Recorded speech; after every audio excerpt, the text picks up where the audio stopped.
Debe haber sido lindo ver llegar a los hermanos Barbatos desde Baigorrita, con sus valijas, con sus ansias de prosperar a base de trabajo y como un máster en respeto y amabilidad propio de los nacidos en el corazón profundo de la provincia. Corría el año 1950 y la vieja licorería de Siri en la esquina de 25 y 28, donde por un largo tiempo se fabricó una de las bebidas preferidas de los mercedinos, el amargo Siri, que era como un fernet, y después el almacén La Granja de Laurino y Matiusi, inmortalizado en aquellos versos del escribano Juanete Rodríguez y Adolfo Laguna: con una copa en la mano y varias más en el buche, te saludo gringo hermano, en lo de Laurino y Matiusi, así decía. Luego, luego de todo esto pasó a lo de los hermanos Barbato, los hermanos de Baigorrita: Oscar, Rafael, el Nene, el Negro, Juan Cayetano y Dardo. Era maravilloso ver a los hermanos Barbato en acción. Se repartían los roles de manera magistral para tener el mecanismo del más aceitado equipo deportivo. Al frente, como el capitán de un barco, Oscar, robusto, voz grave, ancho bigote, gobernaba el centro de la barra, y sobre la izquierda de Oscar el querido Dardo, unos años más joven, escaso de pelo y robustez propia de los hombres criados en el campo, con un característico delantal azul que le colgaba del cuello. Era de los más simpáticos, Dardo, empatizando enseguida con toda clase de clientes, desde niños a profesionales. Dardo era ágil para bajar las cosas de los estantes superiores, ya sea trepándose o manejando con un palo. Era infalible en el corte de los quesos, dando siempre con el peso justo, y un experto en servir el vermut. Su especialidad, el cinzano con fernet al huevo, la auténtica forma de tomar un vermut roso, que consistía en tener tanto la soda como el cinzano en la heladera, porque jamás se le podía poner hielo, servir un dedo de fernet y aplicarle con fuerza, pero con maestría, el chorro de soda perfecto que haga que la mezcla con el fernet se asemeje a la clara de un huevo batido. Luego, antes de que baje esa espuma, la paciente descarga del cinzano bien junto al borde del vaso, lentamente. Era el cinzano perfecto. Dardo lo hacía. Otra especialidad del boliche, esta la podía llevar a cabo Oscar o Dardo, eran sus especiales de jamón y queso. Crujiente pan francés de la panadería Ford, cargados de 3 fetas de cocido y 3 de queso de barra. Nada del otro mundo, podrán pensar, pero tenía algo de encanto personal estos sándwiches que entre los íntimos fueron llamados barbatelis. Un día Dardo sorprendió a todos cortando un fiambre no identificado con la cortadora manija.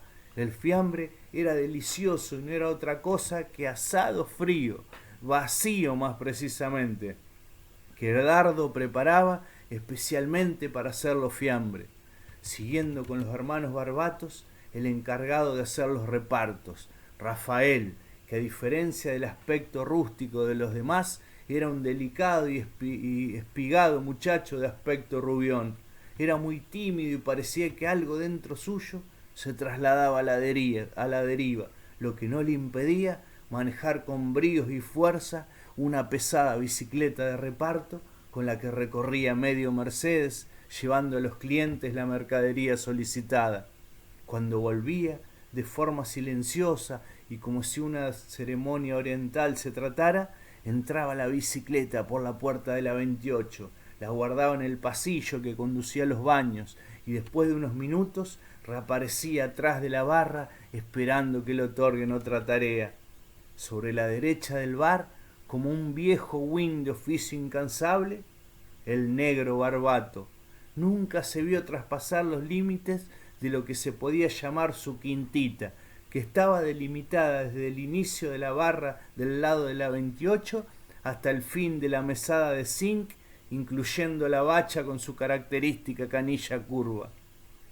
La misión del Negro era atender a todos los parroquianos de extracción más humilde que se acodaban del lado de la 28. Se supone que fue una cosa que se dio naturalmente, que ninguno de los Barbatos decidió tal cosa, pero lo real era que los empleados municipales, los albañiles, los queroseneros no traspasaban el límite donde comenzaban a congregarse los abogados, los escribanos, los demás profesionales y los consabidos empleados del tribunal. Como dijimos, el negro Barbato dedicó los últimos años de su vida a los viejos esclavos sistémicos, hombres curtidos, vestidos con ropaje de grafa, muchas veces sucios o engrasados, con camisas viejas a punto de agujerearse, en alpargatas, un conjunto que contrastaba totalmente con los elegantes trajes de los totores, como le decía el loco Manilla, cada vez que caía a tomarse un vino. Obviamente, la actividad del negro era servir vino blanco barato, amargo obrero, cañambú y alguna que otra ginebra bols, bebidas que mezcladas al olor de los cuerpos y a las ropas producían un aroma muy particular. La proximidad con el palacio de tribunales le confirió el carácter de última secretaría a lo de Barbato. Por eso fue llamado el juzgado número 11. Tan así era que cada uno de los abogados importantes que concurrían al boliche tenía un casillero numerado donde poner sus expedientes, aparte de la botella de vino con su nombre. En el almacén de Barbato solía caer de vez en cuando alguna señora del centro a hacer los mandados. Lo hacían exclusivamente por la puerta de la 25. La costumbre había sido heredada del almacén anterior, que era famosa por su buen azúcar, yerba y queso. A los Barbatos le interesaba mucho más el bar y el reparto a domicilio, pero no dejaban para nada la amabilidad para cuando una de estas señoras se acercaba sobre todo a pedir 1 kilo de fideos secos que guardaban en una mítica fideera de 32 cajones, donde a través de un vidrio se podía ver qué clase de fideos había dentro, y que estaba apoyada fuera de los límites de la barra contra la pared que da la 25. Mientras Dardo sacaba los fideos y los envolvía en un papel ante la mirada escrutadora de la señora, la charla se suspendía. No volaba ni una mosca en señal de respeto. Cuando la mujer se retiraba, volvía el bullicio propio del bar. Sobre su barra en ese que cortaba el negocio en dos, se posaban elementos inolvidables para todos los que entramos a lo de Barbato y que por un milagro se podía decir que perviven hasta hoy en la vieja esquina. Uno, como ya dijimos, la mesada de zinc; otra, la antigua balanza, el mueble de vidrio para los quesos y la increíble registradora National en el centro de la escena, dándole una presencia increíble al bar. De todos modos, la contabilidad de las copas, los Barbatos la llevaban con un lápiz sobre un mármol del viejo mostrador, pasándole la rejilla húmeda una vez que la cuenta se había saldado. Los personajes que pasaron por lo de Barbato son innumerables. Nos quedaremos cortos nos quedaremos en realidad con aquellos que el azar o cierto cariño personal han perpetuado en nuestra memoria inmediata. Como si fueran fantasmas coloridos, se pueden ver aún las siluetas de Pablo Manguera Recia, que vivía a una cuadra cruzando la 30 y debe haber batido récord de presencia en lo de Barbato, fiel al vino, a la conversación, a la picaresca, y cuando encontraba partener, a lo más directamente intelectual, donde podía citar a Marx, a Cortázar, y donde nunca faltaba alguna glosia poética de Enrique Cadí, que amó. Manguera era actor vocacional y representaba obras de Shakespeare en el Teatro Marín.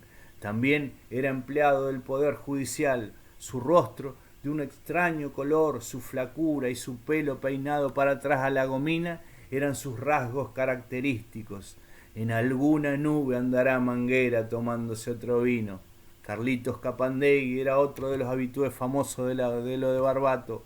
Como Manguera vivía muy cerca, sobre la 23, donde una vez pusieron una bomba.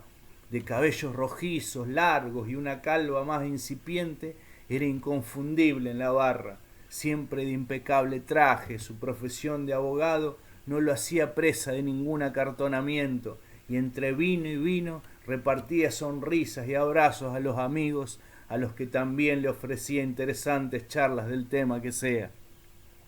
Siempre a su lado, durante un largo tiempo, Mangacha, un colaborador que hacía todo tipo de tareas, desde administrativas a las más pedestres, como llevar un zapato a arreglar. Mangacha era un muchachón muy humilde, que se granjeó el cariño de muchos mercedinos por su disposición para hacer cosas. Una especie de joroba le jorobó la vida para siempre. Como Carlitos, lucía una calva con una larga cabellera en la nuca. Entre una de las especialidades de Mangacha, como le decían los íntimos, era conseguir las mejores plateas para ir a ver a Boca la Bombonera. Era el cicerone preferido de todos, eso sí, nunca desplazando al histórico Jorge Angulo, empleado del correo, que es el mercedino con más presencias en la Bombonera por lejos. Carlitos y Mangacha murieron muy jóvenes los dos, como a los 50 años. Al primero le falló el corazón una mañana fría y a Mangacha lo mató un imbécil a golpes por un malentendido. Un poco recostados hacia la derecha, escindidos un poco de los profesionales del derecho, quizás por su incansable bohemia, podían verse dos personajes fantásticos, Pebete Balado y Tanguito Carnevale. El primero daba clases de música y de folclore en la escuela primaria y secundaria. Era un especialista en danzas nativas. Cuando de lo de Barbato a algún niño le caía simpático, le hacía servir un sulky o un arturi, aquellas bebidas sin alcohol que emulaban a los aperitivos. Le enseñaba los rudimentos del malambo haciendo sonar las viejas maderas del piso de Barbato. Tanguito también andaba por el lado de la música y en muchas ocasiones llevaba el bongo a cuesta, improvisando suaves colchones de percusión mientras la gente bebía bajo la mirada celosa de Oscar Barbato, atento que su boliche no se desmadre. Entre vino y vino, Tango contaba increíbles anécdotas de sus incursiones en la noche porteña, donde se lucía como percusionista de Daniel Río Lobos, un cantante de boleros que bien podía decirse que fue el Luis Miguel de su época. Solían actuar en Caño 14, allí compartieron cartel con los cantores de tango, allí Tanguito forjó amistad con el polaco Goyeneche y con Edmundo Rivero, del que contaba no tomaba alcohol, solo agua. Al inigualable Alberto Castillo también fue amigo de Tango. Como anticipé, la lista de personajes de Barbato sería interminable. Pero vamos a darnos el gusto de cerrarla con el queridísimo Pepe Giosio, el profesor de historia, el solterón empedernido que tenía la figura de un elefante cansado, con un paso cada vez más lento y pesimista, lo cual no le quitaba un enorme candor interno. Pepe, o Pototo para los chicos del colegio, era un militante del nacionalismo popular, así se lo hacía saber a sus alumnos. Era primo de quien fuera tantas veces intendente y también, por desgracia, de Jorge Videla. Cuentan que una tarde, con la sexta de La Razón sobre el mostrador de Barbato, mientras apuraba un blanco, comentó entre los amigos que lo rodeaban que habían nombrado general a su primo. Sus amigos le preguntaron qué tal el primo en cuestión, y Pepe sin dudarlo dijo: lamentablemente un sorete. Juan Cayetano Barbato, junto a su esposa Lili y su hija Ana, no fueron parte del staff de la 25 y 28. Juan tuvo la idea de separarse de sus hermanos y abrir un boliche él solo en la esquina de 17 y 18. Una noche, después de una larga tarde de copas, los Barbatos, mientras ponían el negocio en orden, lavando y acomodando todo, escucharon la voz ancestral de su baigorrita natal que los llamaba de vuelta. Ya habían cumplido su misión en Mercedes. Oscar, que siempre tenía la voz de mando, le dijo a sus hermanos que se preparen, que volvían. Un sábado de la primavera de 1987 fue la despedida.